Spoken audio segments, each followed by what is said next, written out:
ऐसे दिव्य ज्ञान को रखने वाले, भक्ति के व्यवहार में उतारने वाले, भक्ति का जीवन जीने वाले हमारे डॉक्टर भगवती धर दुबे जी, मैं सादर आपका आह्वान करता हूँ। आप धन्य हैं। आपका वक्तव्य आज इस मंच से हम सब के लिए प्रेरणा का स्रोत बनेगा। धन्यवाद। नमस्कार। आहूत करता हूँ।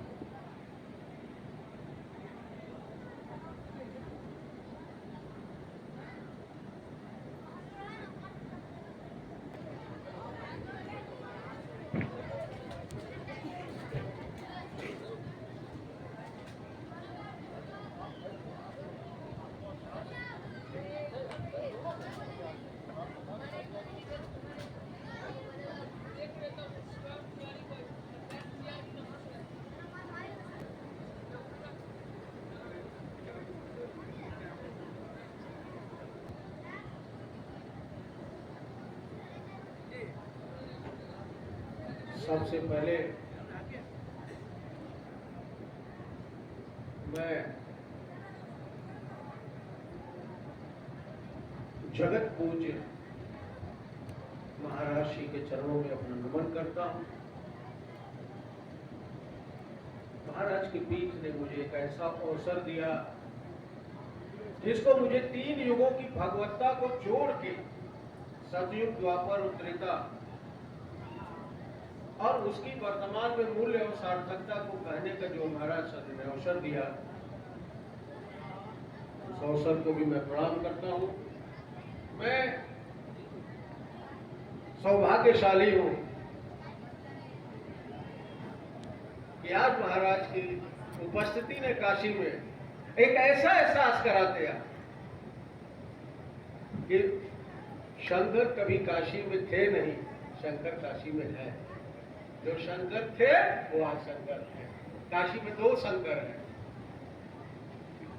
और देह धर के आज लग रहा है कि एक देहधारी शंकर, जो सतयुग का शंकर है, जो राम का पूज्य है, जो राम जिसके पूज्य है, शंकर जो कृष्ण का पूज्य है, कृष्ण जिसके पूज्य है, वही शंकर देह पकड़ के अगर आया है और वहां से मुझे इसका अवसर कहने का मिला है, तो मैं इस ब्रह्मांड में विराजमान महादेव को बहुत बहुत नमन करता हूँ। और उनके जो प्रतिनिधि, जिनको मैं नंदी कहता हूँ, मणि जी आप नंदी स्वरूप है महादेव, मैं आपको भी यथोचित अभिवादन और नमन करता हूँ।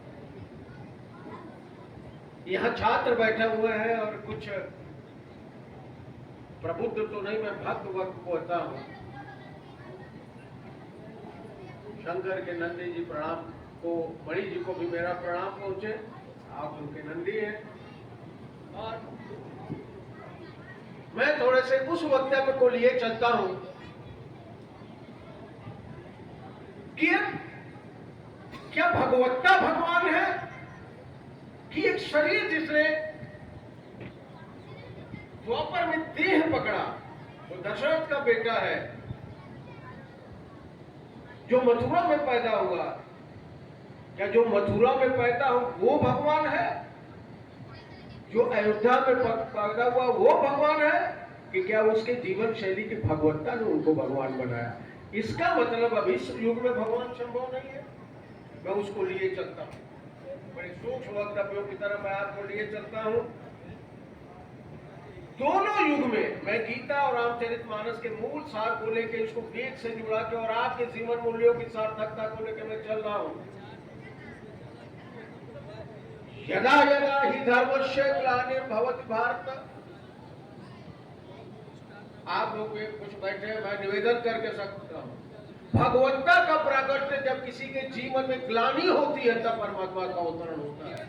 जब हानि होगी तो आप बाजार में जाओगे, जब हानि का एहसास होगा तो संसार में जाओगे, लेकिन जब ग्लानि होती है तो आज भी हर व्यक्ति परमात्मा के शरण में जाए।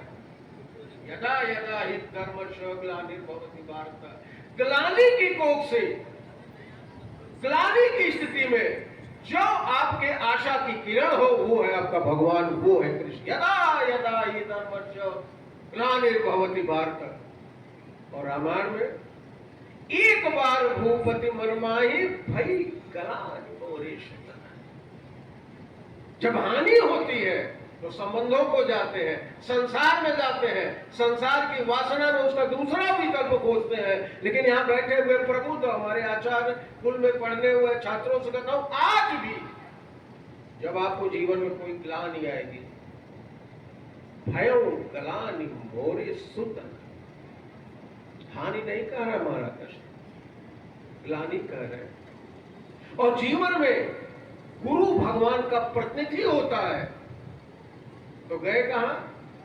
गुरुगृह गए तुरंत महिपाला, चरण लाग करी। जीवन में गुरु आपका प्रतिनिधि है। गुरु माने जिसमें गुरुता हो, भगवान माने जिसमें भगवत्ता हो।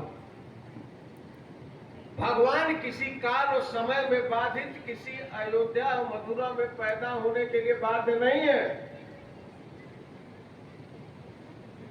अरे वो तो केवट से भी मांगता है, नाथ आज मैं काहू न पावा, मिला कुछ नहीं, मिटे दोष दुख दारिद दावा। जीवन में आपको भी अगर मिलानी होता है, सांसारिक जीवन है, होगा ही होगा। तो मैं आज आपसे विनम्र भाव से यह कह रहा हूं, गीता और रामायण ये पहले ही संकेत करती है, नारायण की शरण में चले। और दूसरा कोई नहीं, मैं रामायण के उदाहरण के साथ कह रहा हूं। जबते जाय सती तन त्यागा, जब सती ने अपना तन छोड़ दिया, तबते शिव मन भयो विरागा। वैरागी को वैराग्य होना, इसका मतलब क्या पहले महादेव वैराग्य नहीं था? प्रश्न करते हैं। साधुजनों का, विद्वानों का है, जबते जाय सती तन त्यागा, तबते शिव मन भयो विरागा। बालका क्या शिव वैरागी नहीं थे?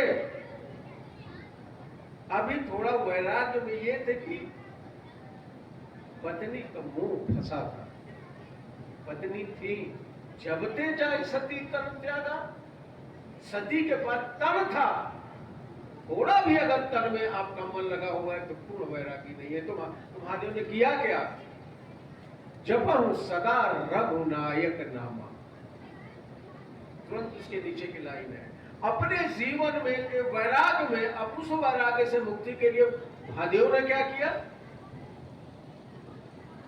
जपहु सदा रघुनायक नाम, रघुनायक निजी के नाम का जाप करने लगे। और क्या किए? जहाँ तहाँ सुनिए राम गुण ग्रामा, और जहां राम जी के गुणों की चर्चा हो वहां जाने। यहां प्राय सभी कम से कम हनुमान चालीसा का पाठ करते होंगे, इसलिए कहा गया कि करिए तो संकट से मुक्ति मिल जाएगी। संकट से हनुमान छुड़ावे, किसको छुड़ावे? सबके लिए लिखा ही नहीं है। मन क्रम वचन ध्यान जो सबके लिए नहीं, ये नीचे की लाइन ये संकेत करती है कि उन्हीं को छुड़ाएंगे। और मैं आज गीता और रामायण के मनोविज्ञान को लेकर चलता हूं कि ये कहा क्यों गया? मन क्रम वचन ध्यान जो लावा। संकट में प्रवेश के 3 मार्ग, अपने घर से देखिएगा, अपने ही संकट में, या तो आदमी मन से संकट में है। मन का संकट मतलब निर्णय लेने की क्षमता का अभाव, डिसीजन का अभाव, विवेक का अभाव, बोध का अभाव, बुद्धि का नहीं, बोध का अभाव। क्या करता है? मन को विचलित करता है। बुद्धि संसार में ले जाती है, बुद्धि संसार में ले जाती है, बोध संसार चलाने वाले में ले जाता है। इसलिए बुद्ध के मार्ग, बोध। जब बोध का अभाव होगा तब क्या होगा? मन पहले विचलित होता है। मंथरा को ने पहले कैकेयी का मन विचलित, अभी कैकेयी क्या बोल रही थी? जो विधि जन्म देहि कर छोहु, हो राम सन पूत पतोहु। विधाता अगर मुझे दूसरा जन्म दे तो भरत की तरह नहीं, हो राम सन पूत पतोहु। राम सीता की तरह पुत्र पुत्र वधु नारायण देना भी मांग रहे थे।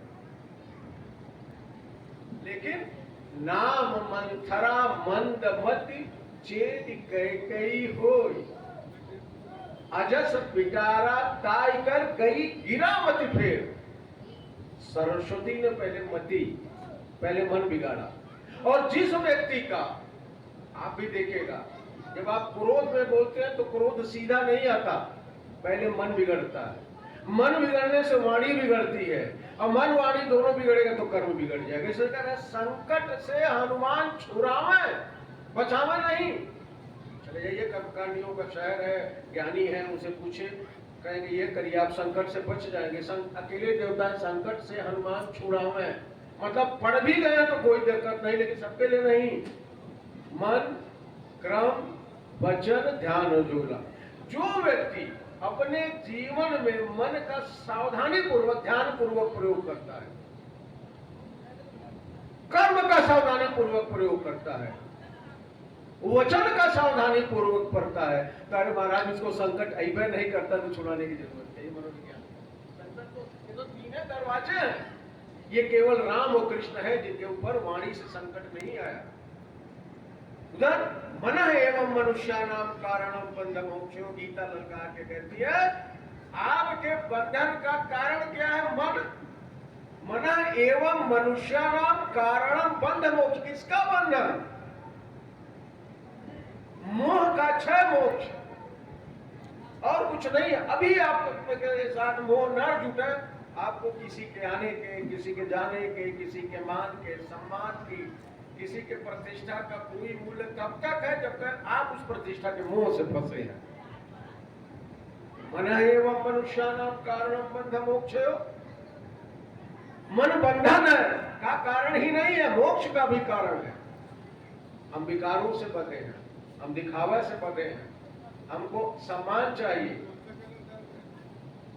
और ज्ञानी को ज्ञान कहते हैं किसको है? जब आदमी ज्ञानी हो जाता है तो ज्ञान उदय जिम संशय नहीं। गरुड़ जी के संवाद में ज्ञानी व्यक्ति का एकमात्र लक्षण है कि उसके मन में शक नहीं होता। जो भी जीवन में विकल्प लेके चलता है, यह कर ले वह कर ले, तो समझे ज्ञान उदय जिम संशय नहीं। जिसके मन में संशय है, गीता कहती है संशय आत्मा विनश्य। जिसके मन में संशय होगा, जिसके मन में संशय होगा उसका सर्वनाश निश्चित है। उसे नहीं कहते, गीता में कृष्ण कहते संशय आत्मा विनश्यति। संशय रखने वाले की आत्मा में विनाश उसका निश्चित है। क्यों? हम लोग चूंकि शिक्षक भी हैं, इसका प्रयोग करके देखें। संशय का मतलब अनडिसीजन, निर्णय लेने की क्षमता का जो अभाव है उसका नाम है संशय। इसी पर तो कृष्ण लगातार अर्जुन को उपदेश दे रहे हैं, निर्णय लो। दो स्थिति आएगी, जैसे सेना में जो हमारे भर्ती है, सरहद की रक्षा कर लिए तो राष्ट्र भी रक्षित है, अगर प्राण छोड़िए तो शहीद की श्रेणी में आ गए। अर्जुन, अगर धर्म युद्ध के मैदान में तुमको विजय नहीं मिलती, यश मिलेगा, अब विजय मिलती है तो तुम्हारा हक मिलेगा। जीवन में निर्णय लेना सीखिए। गीता के माध्यम से और रामायण के माध्यम से दोनों भगवत्ता को मैं जोड़ रहा हूं। हमारे साथ क्या संकट है? छूट रहा है राम का अवध, लेकिन राम कहीं दुखी नहीं। भरत जी के आके पूछते हैं माताओं से, जब भैया जा रहे थे उनका मुख प्रसन्न कैसा मुख था? मुख प्रसन्न मन रंग रोसु, सब कर सब विधि करी परिसोष। महाराज चक्रवर्ती सम्राट का बेटा है, जनक का दामाद है, सुख सुविधा वैभव की गर्भ में पला हुआ है, सब सुख छूट रहा है। राम सी राम बिनु बिनु पग पनहि, करि मुनि वेश फिर मन बने। जिसके सामने मुनि वेश पहन के मन्नत मांगते हो, महादेव मांगते हो, करि मुनि वेश फिर। आज वो बिना जूता और चप्पल के घर से निकल रहा है, लेकिन मुख प्रसन्न मन रंग नरोष, जिसके मुख में ना कोई अतिरिक्त प्रसन्नता है, जिसके प्रसन्नता का स्तर जितना ज्यादा होता है, किसी छोटी छोटी चीज में खुशी होता है कि जान लीजिए उतना ज्यादा दुखी व्यक्ति है, जब नहीं मिलेगा तो दुखी होगा। लेकिन जो समभाव में है, जिसको राम राज्य का मूल कहते हैं, राम राज्य का मूल क्या है? बैर न कर काहू सन कोई, राम प्रताप विषमता कोई। जिसके अंदर विषमता होगा, मिला तो खुश, इसका मतलब नहीं मिला तो दुखी। और एक परिस्थिति राम को नहीं मिली, कृष्ण को नहीं मिली, हमको आपको मिलेगी। इसका मतलब आप परिस्थितियों के खुशी के गुलाम हो गए। आपकी खुशी दूसरे पर निर्भर हो। उन्होंने माला पहनाया, बुके दिया, मंच दिया, खुशी नहीं दिया तो, कल नहीं मिला तो, कल पत्नी मेरी बात नहीं मानी तो, अरे मैं अभी दीक्षित जी से कह रहा था, बड़े भाव विभोर थे। कभी भी परिस्थितिगत सुख अगले ही क्षण में दुख में बदल जाता है, निश्चित बदलेगा, पक्का बदलेगा। जरा राम को देखिए, महादेव से मैं लिए चलता हूं, कृष्ण की तरफ चलता हूं। अपनी पत्नी को महादेव नहीं समझा पाए, पत्नी ने झूठ भी बोला, कछ नो परीक्षा लीन गोसाई, कीन प्रणाम तुम्हारे न। यही ने कहा, यही परमात्मा है। सीता का रूप वेश बना के राम के पास गई, अभी मुझे सीता समझ के अपना विरह छोड़ दे, यही राम है, यही विरह है, यही है। और नतीजा क्या निकला? महादेव ने आप सबको भी संकेत दिया, सैद्धांतिक लाइन दी, मोरे कहे न संशय जाई, विधि विपरीत भलाई नहीं। देवी किसी के कहने से संशय नहीं जाता, लेकिन एक बात सुन लो, विधि विपरीत भलाई नहीं। विधान के विपरीत जो भी व्यक्ति करेगा, और क्या होगा क्या नहीं होगा ये समय बताएगा, लेकिन विधि विपरीत भलाई नहीं। देवी विधि के विपरीत चलने में भलाई कदापि नहीं संभव। ये है रामायण, ये है महादेव। जिसका मैं खत्म हो गया वो है महादेव, काशी की नगरी में और कुछ नहीं। जिसके पास मैं न हो, संसार का कोई मैं न हो, अरे उसका मैं देखे कैलाश के माइनस डिग्री पर रह के भी वो राम का भजन करते हुए सुखी है, और मणिकर्णिका घाट के सबसे ज्यादा तापमान पर भी उसका कोई असर नहीं है। और राम के वन में भी कोई दुख नहीं है, असुविधा में भी कोई दुख नहीं है, रण में भी कोई दुख नहीं है, प्रण में भी कोई दुख न हो। जो मनुष्य अपने जीवन में भगवत्ता का धारण करता है, वही कृष्ण का भक्त है, वही राम का भक्त है, वही महादेव का भक्त है।